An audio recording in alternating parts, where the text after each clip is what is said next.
Well, hello there. Welcome to this week's video. I'm Karen from karenturpin.com. And this week I'm going to be talking to you about the truth about mediumship and channeling. Please excuse my voice. I've been a little bit sick over this last week, so I'm a bit congested. But anyway, what I wanted to talk about, channeling, seems to be all the rage at the moment. There are people channeling all sorts of beings. They're channeling people, they're channeling entities, they're channeling collectives. Anything goes, really. It's open slather. But my question is it all truthful? Well, call me suspicious if you like, but honestly, I don't think all of it is. Now, let me tell you my experience of mediumship and channeling. And this is my experience. It's what I've learned and what I've experienced, and you might see things differently. But the reason I'm sharing this with you today is because truth is very important to me. And in the past, I've been a bit gullible. I believed everything that people told me. Maybe I believed too easily because I hadn't yet developed discernment.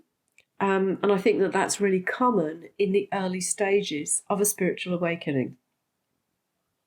So let's talk about mediumship first. Mental mediumship, evidential mediumship.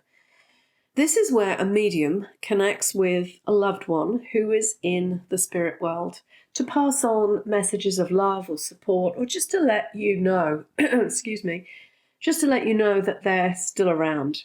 Now that sounds simple enough, right? But no, there has to be a standard. Otherwise, any old man and his dog could, claim to be a medium. Oh, I have your granny here, your great granny, and she says she loves you and she's watching over you.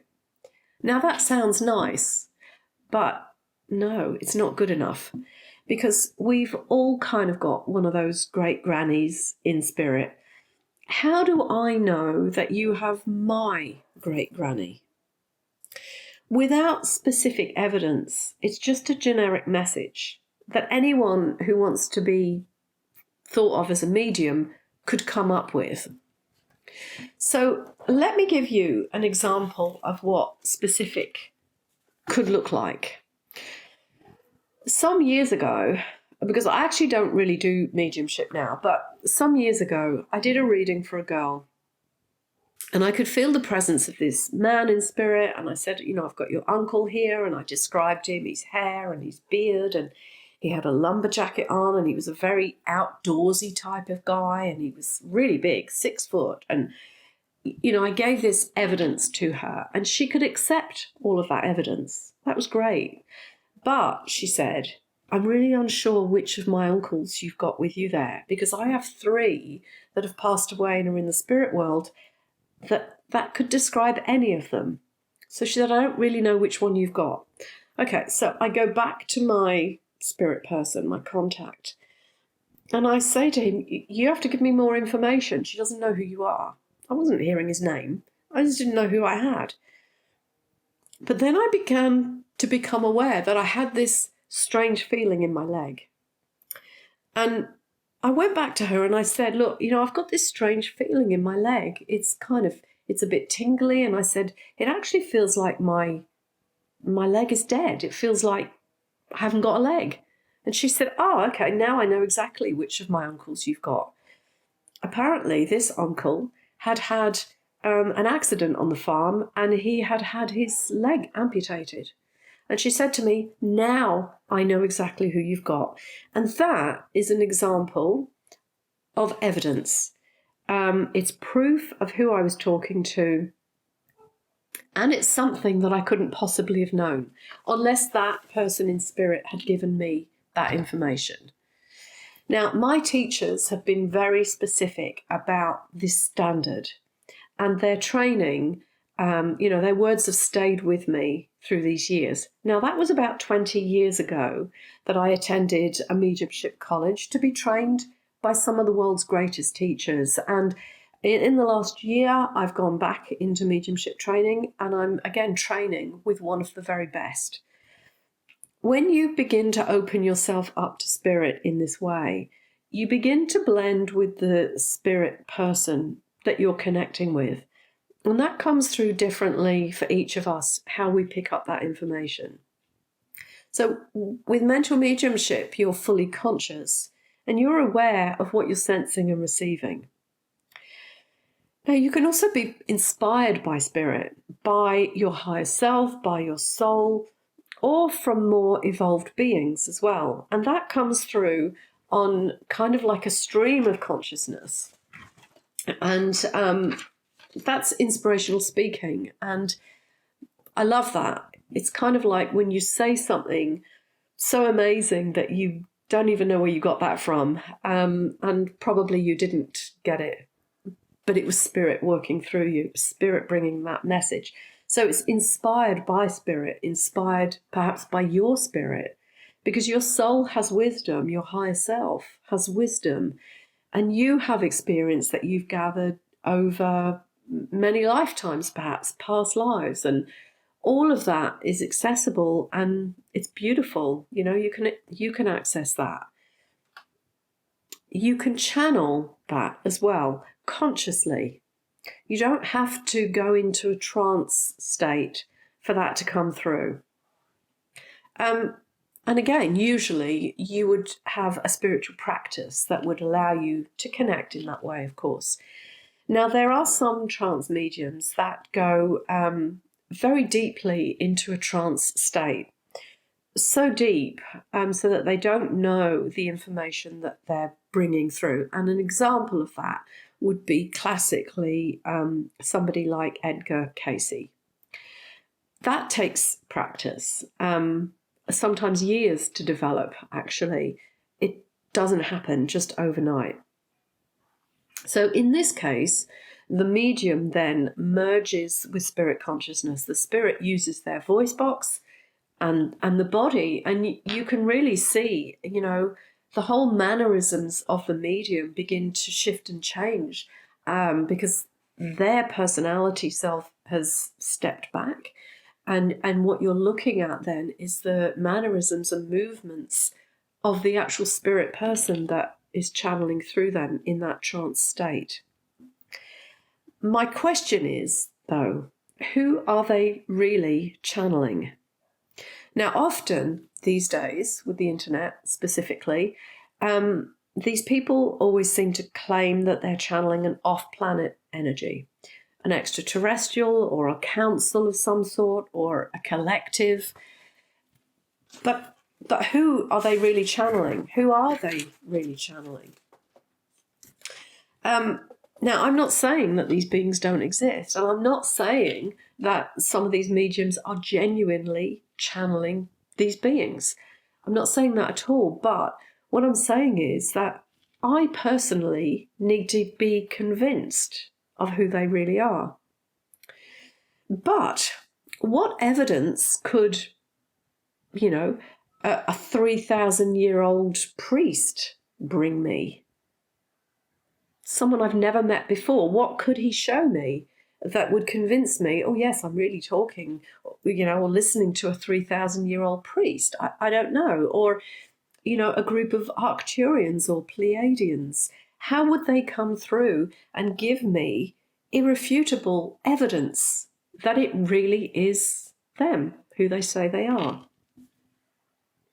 Now, if you know mediumship, you will be able to feel when the presence comes through the person that's channeling it. So you'll know that there's an energy there.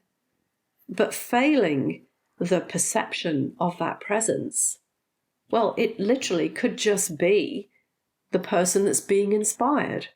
And that could be that they're inspired by something that they've read, or even by watching another channel do his or her thing, and then they try to connect with the same energy and they try to bring that through. I've actually been around people that channel for quite a few years, and I've seen them channel, and I've heard them say, oh, I'm channeling, you know, like, for example, a Pleiadian, let's say, or Metatron or somebody. And I've heard them say, this is who I'm channeling. And then sometime later in a conversation, they've mentioned that they're reading a particular book about Pleiadians. And that makes me question it, to be perfectly honest.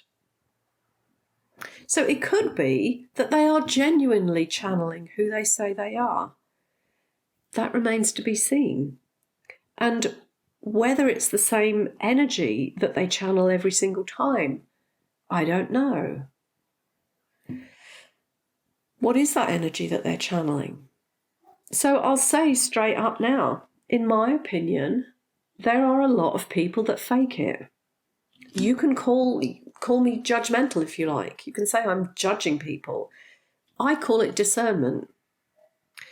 Have I had experience of channeling myself to know anything about it? Well, yes, I have a little bit. I don't call myself a channel, but I've had experience from a while ago when I used to do mediumship and channeling. Don't do it now. I consciously chose to not channel anymore when an extraterrestrial almost came through me in a trance channeling session.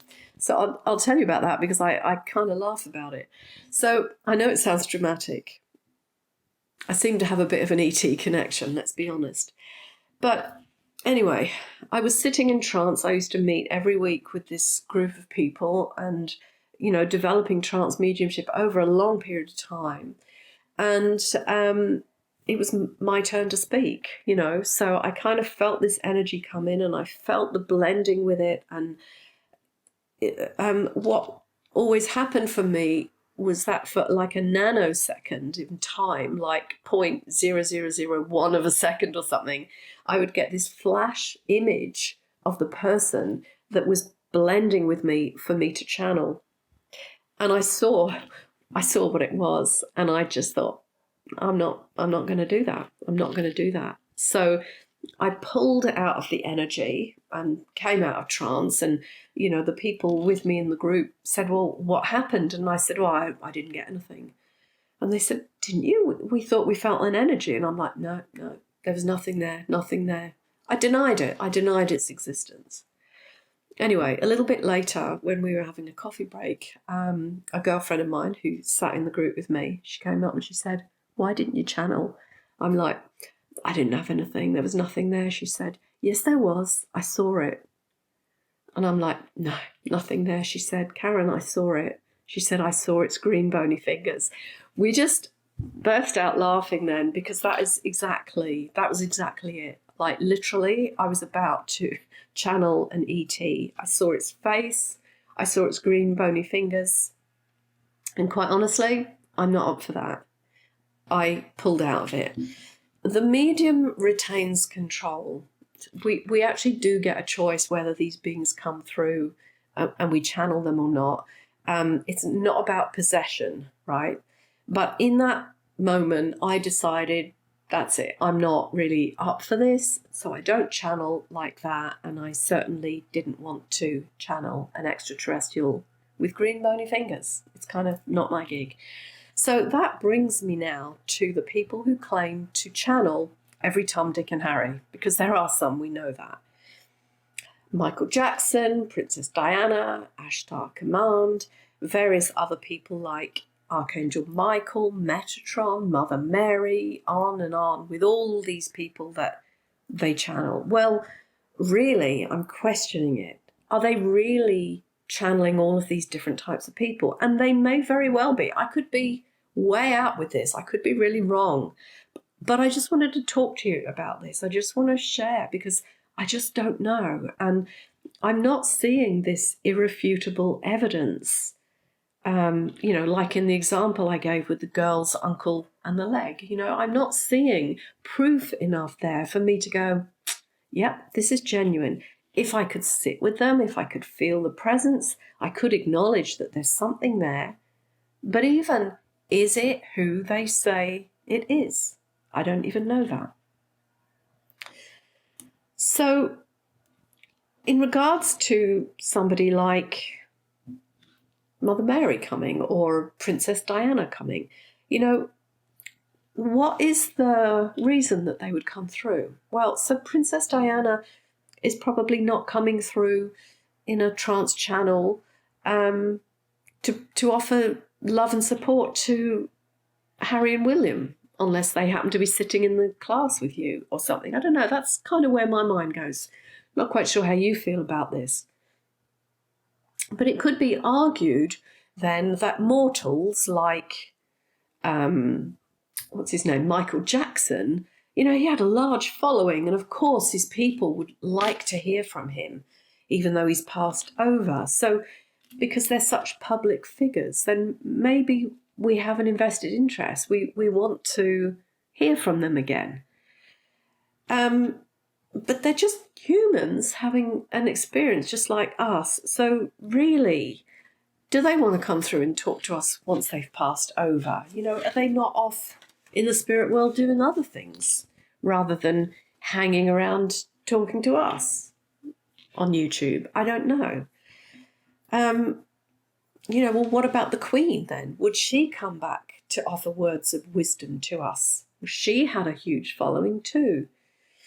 Well, convince me that it's really her. What is the medium going to bring through? Oh, I've got a lady here with me, and she had a crown and a golden carriage and lots of horses and corgis.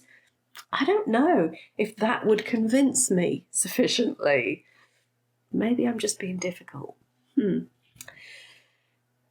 thing here is, as well, what we have to remember, that there's the medium is a human, just like us, and she or he has their ego stuff to deal with. So the Queen has a large following, and maybe that medium has a large following too, and they have to keep their audience interested with new information, right? So maybe they think they're going to connect with the Queen or someone, Metatron or Archangel Michael or something like that. Again, as I say, I could be way out of line with this, but I'm just looking, I want evidence.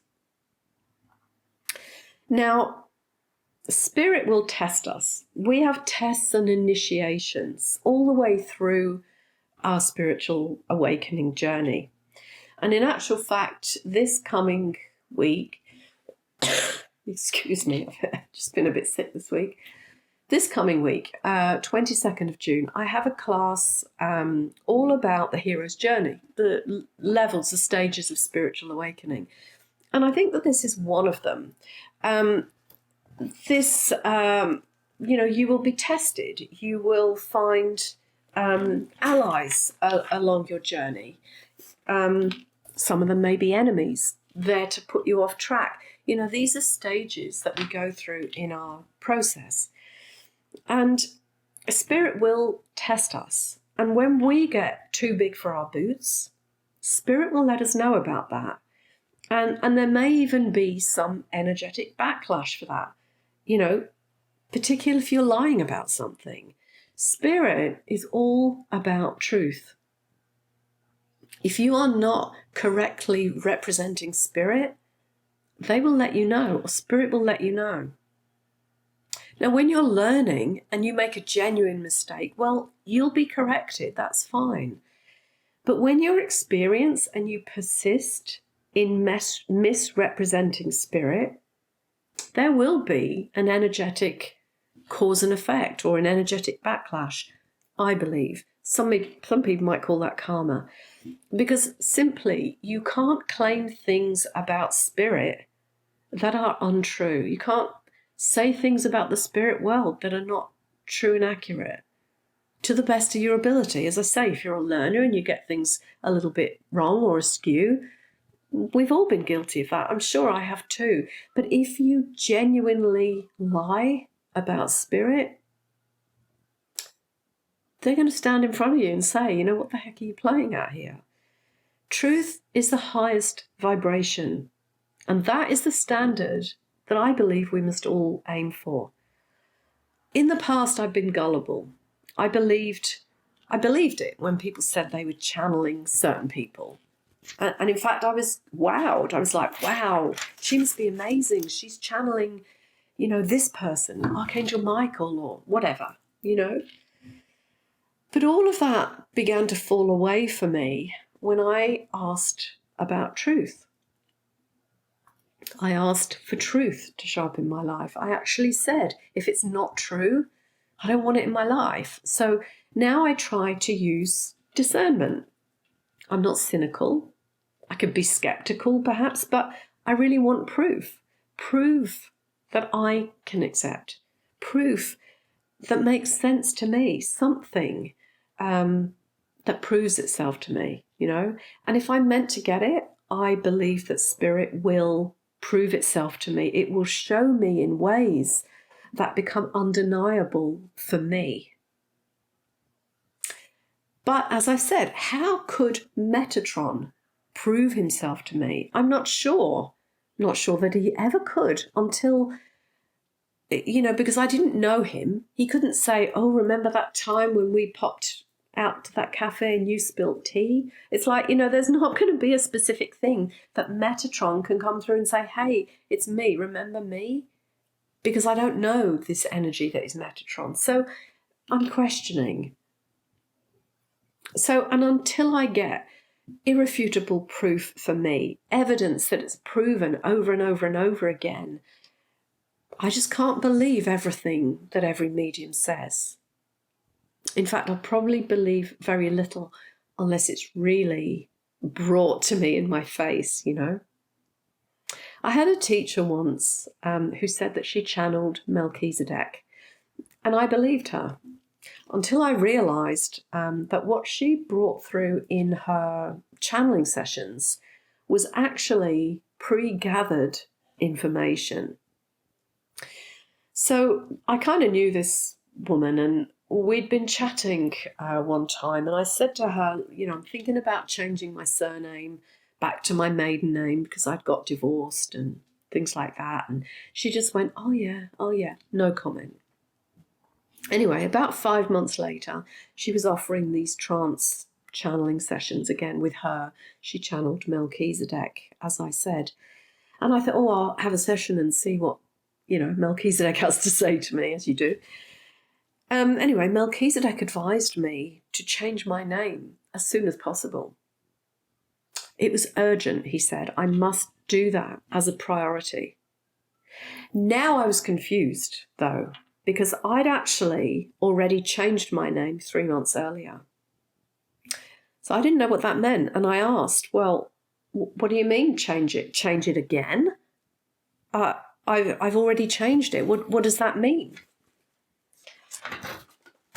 So at that point, it didn't go down very well, as you can imagine. She just said, oh, that's it. That's the end of the session. I've got nothing more to share with you. Now, I had always believed her up until that point. But then I kind of got confused because I figured that if she really was channeling Melchizedek, he would know that I had already changed my name. Or was it that I was meant to change it again? That all got really confusing, but I kind of, it's like the bubble burst for me, let's say. But what had changed in that time is that I had asked for truth to be revealed to me. It would be fair to say that at that time, my life was kind of falling apart a little bit because I had asked for truth and everything. And so anything that wasn't truth was literally leaving my life, in large numbers of things. But basically, I was seeing all the things that were not true. And my whole reality was changing, and it was the best thing I've ever done. But that's it, really, That's what I've got for you this week, because I don't want you to be gullible. I don't want you to get sucked in by things that are not true. I want you to ask questions. I want you to use your discernment, use and develop your discernment. I want you to demand the truth. Ultimately, we believe whatever it is that we want to believe. I could have carried on believing that she really was channeling Melchizedek. I could have, there's lots of things that we see all over the internet that we could choose to believe if we really want to believe it. And maybe spirit has proven some of those things to you. Maybe you really do believe them, and that's fine. Or maybe you believe them at this stage of your journey And then you'll look back later and go, oh my goodness, what was I thinking? You know, I've done that with many things. It's part of your spiritual journey. But I do encourage you to try your very best to reach for truth, because it's a high vibration. It's actually a vibration that not everybody can hold until they clear up their own stuff. And, you know, if our ego's in the wrong place, it's going to be difficult for us to continue developing to reach the next highest level. So don't believe what I say, but research it for yourself. Think about it. I hope that this video today opens your mind, maybe causes you to question, doubt things, but I want you to develop discernment for this. What you believe ultimately is up to you. I would just encourage you to think about things a little bit. Think for yourself, ask some questions, ask your heart, tune into your heart and say, does this feel truthful and accurate for me right now? And has it proven itself to you? As I say, at different stages of our journey, we take in and believe different things. And that's probably perfect for the stage of our journey that we're at. But there comes a point where you might want to look back and say, okay, now Spirit, show to me what is truth and what is not. Because we know there's an awful lot of fake in the world at the moment. You know, again, with artificial intelligence and all the filters on the phones and things. When we see somebody do a Facebook Live, half of them have got filters on. We're not even seeing their real face anymore. And we are being deceived, and there's a lot more deception yet to come. And at the same time, lots more is revealing too. So I guess this is just another invitation for you to have a look at some of these mediums, some of these channels, and just say, you know, okay, let me know if that is real. Ask Spirit, ask your higher self, your soul, your heart. Let me know if this is true and accurate for me. Is this evidence? Is there evidence for me that proves to me that this lady channeling this stuff or giving me this information, is it accurate for me? Can I feel a connection to that information? So that's it. You know, I just want you to question.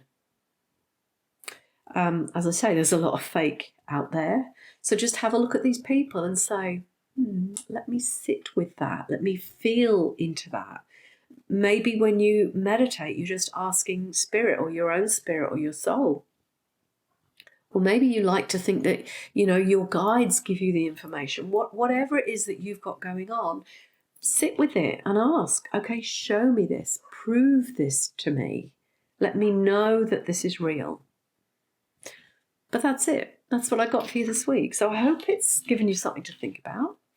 You might not believe anything I've said, and that's perfectly fine because it's your truth, but I'm sharing with you the truth of my experience and some of my process from believing everything to now questioning everything. And that's just part of my process. So I hope it's been helpful to you. Again, sorry about my strange voice and my, coughing halfway through, I think. Hopefully next week I'll be better.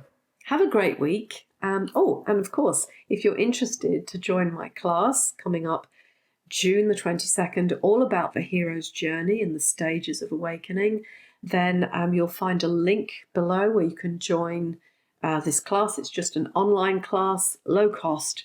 I would love to have you with us and see where we go with that.